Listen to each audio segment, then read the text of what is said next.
মৰমৰ ছাত্ৰ-ছাত্ৰীসকল, আজি আমি 6ষ্ঠ শ্ৰেণীৰ সমাজ বিজ্ঞানৰ জীৱন ধাৰণৰ মান উন্নয়নত প্ৰযুক্তিৰ প্ৰভাৱ এই পাঠটোৰ অনুশীলনী থকা প্ৰশ্নোত্তৰসমূহ কৰিম। 1 নম্বৰ প্ৰশ্নটো চোৱা, প্ৰযুক্তি কাক বোলে? তুমি জনা কেইবিধমান প্ৰযুক্তি সম্বলিত বস্তুৰ নাম লিখা। লিখিবা কোনো কাৰ্যৰ পৰিচালনা আৰু সম্পাদন সুচল কৰাৰ উদ্দেশ্যে ব্যৱহৃত বিজ্ঞানসন্মত চিন্তা চৰ্চা, আহিলা-পাতি আৰু কৌশল আদিৰ সমষ্টিক প্ৰযুক্তি বোলা হয়। কেইবিধমান প্ৰযুক্তি সম্বলিত বস্তুৰ নাম হ'ল ৰেলগাড়ী, এৰোপ্লেন, মোবাইল ফোন, কম্পিউটাৰ ইত্যাদি। ইয়াৰ উপৰঞ্চি তোমালোকে যদি কিবা নিজৰ ফালৰ পৰা লিখিব খোজা লিখিব পাৰিবা। 2 নম্বৰ, আমাৰ জীৱন যাপনৰ মান উন্নয়নত প্ৰযুক্তিয়ে কেনেধৰণে সহায় কৰিছে লিখা। লিখা, আমি সকলোৱে পুৱাৰ পৰা ৰাতিলৈকে বিভিন্ন সামগ্ৰী আৰু সঁজুলি ব্যৱহাৰ কৰোঁ। এই বস্তুবিলাকৰ বেছিভাগেই প্ৰযুক্তিৰ সহায়ত লাভ কৰিছোঁ। প্ৰযুক্তিয়ে আমাৰ দৈনন্দিন জীৱনত অহৰ্নিশে সহায় কৰি আছে।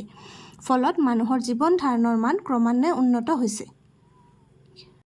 3 নম্বৰ, প্ৰযুক্তি অবিহনে আমাৰ জীৱন ধাৰণ প্ৰণালী কেনেকুৱা হ'লহেঁতেন বৰ্ণনা কৰা।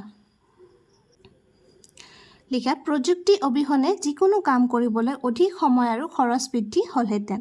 যাতায়াত আৰু যোগাযোগ ব্যৱস্থা অতি কষ্টকৰ আৰু সময় বেছি লাগিলেহেঁতেন। ফলত মানুহৰ জীৱন ধাৰণ প্ৰণালী উন্নত নহ'লহেঁতেন। 4 নম্বৰ, নদীৰ পানী প্ৰকৃতিৰ দান। এনেদৰে আৰু কি কি প্ৰকৃতিৰ দান আছে, সেইবোৰক আমি কি কি কামত ব্যৱহাৰ কৰোঁ ব্যাখ্যা কৰা।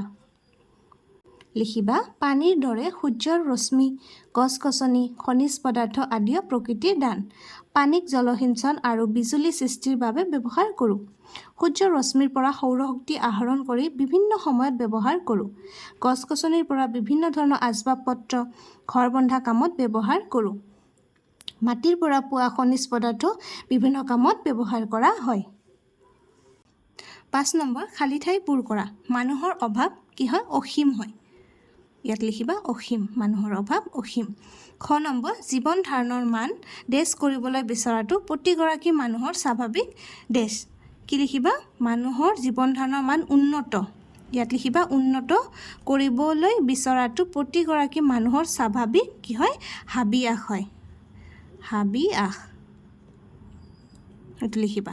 গ নম্বৰ, মানৱ সভ্যতা হ'ল প্ৰকৃতি, ইয়াত লিখিবা প্ৰকৃতি আৰু প্ৰযুক্তি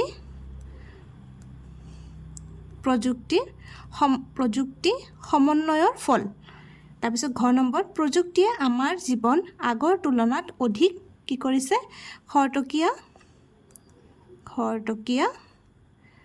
আৰু আৰামদায়ক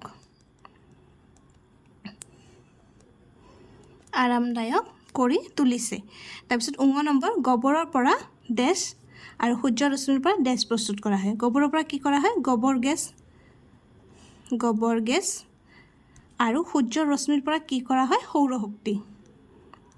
লিখিবা সৌৰ শক্তি প্ৰস্তুত কৰা হয়। 6 নম্বৰ কি কৈছে? অশুদ্ধ শব্দটো কাটি বাক্যটো শুদ্ধকৈ লিখা। ক আছে কি?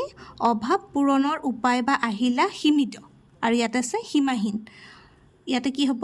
সীমিত হ'ব। শুদ্ধ লিখিবা অভাৱ পূৰণৰ উপায় বা আহিলা সীমিত। এইটো কাটি দিবা, এই চেণ্টেন্সটো লিখিবা, এই বাক্যটো লিখিবা। তাৰপিছত খ নম্বৰ, দূৰ ঠাইলৈ যাতায়াত আৰু যোগাযোগত আজিকালি বেছি সময় লাগে নে নালাগে? আজিকালি বেছি সময় নালাগে, গতিকে লাগেটো কাটি দিবা। কি লিখিবা? দূৰ ঠাইলৈ যাতায়াত আৰু যোগাযোগত আজিকালি বেছি সময় নালাগে। গ নম্বৰ, প্ৰযুক্তিয়ে আমাৰ দৈনন্দিন জীৱনত অহৰ্নিশে অসুবিধা কৰিছে। প্ৰযুক্তিয়ে কি কৰিছে? আমাক সুবিধা কৰিছে, গতিকে অসুবিধাটো কাটি দিবা। সহায়টো লিখিবা। প্ৰযুক্তিয়ে আমাৰ দৈনন্দিন জীৱনত অহৰ্নিশে সহায় কৰি আছে। ঘ নম্বৰ, প্ৰযুক্তিৰ সহায় নোলোৱাকৈ বা লৈ মানুহে সূৰ্যৰ ৰশ্মিৰ পৰা সৌৰশক্তি আহৰণ কৰিবলৈ সক্ষম হৈছে। প্ৰযুক্তিৰ সহায় লৈ, নোলোৱাকৈ নহয়, প্ৰযুক্তিৰ সহায় লৈ মানুহে সূৰ্যৰ ৰশ্মিৰ পৰা সৌৰশক্তি আহৰণ কৰিবলৈ সক্ষম হৈছে। ঙ নম্বৰ, পৃথিৱীখন এতিয়া আমাৰ বাবে সৰু আৰু চিনাকি, আৰু ইয়াত কি আছে? অচিনাকি। অচিনাকিটো কাটি দিবা। পৃথিৱীখন এতিয়া আমাৰ বাবে সৰু আৰু চিনাকি। আজিৰ ভিডিঅ'টি ইয়াতে সামৰিছোঁ। আমি 19 নং পাঠৰ জীৱন ধাৰণৰ মান উন্নয়নত প্ৰযুক্তিৰ প্ৰভাৱ এই অধ্যায়টোৰ অনুশীলনী থকা আটাইকেইটা প্ৰশ্ন উত্তৰে কৰিলোঁ। আশা কৰিছোঁ তোমালোক বুজি পাইছা। ধন্যবাদ।